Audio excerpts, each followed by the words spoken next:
Neguko ikastaroetako izena emateko epea ireki du Kirol Patronatuak.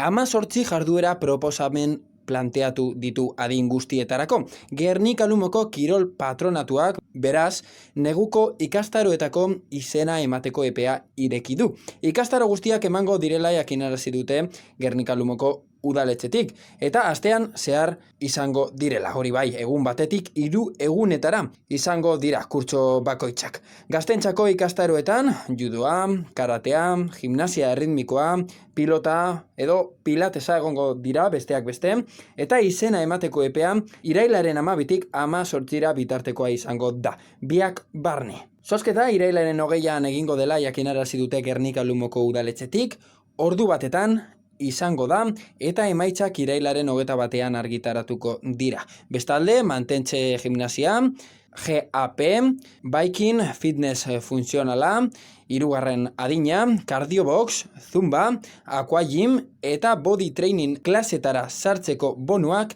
eskuragarri daudela aipatu dute.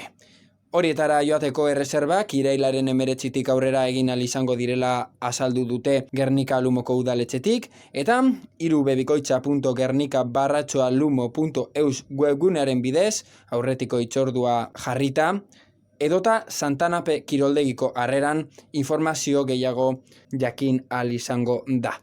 Era berean, Kirol Patronatuan abonatuta dauden eta 65 urtetik gorakoak diren erabiltzaileek diskontu bereziak izango dituzte. Informazio gehiago nahi izan ez gero, Santanapeko kiroldegian edo 946270045 telefonoan galdetu daitekela aipatu dute Gernika Lumoko udaletxetik.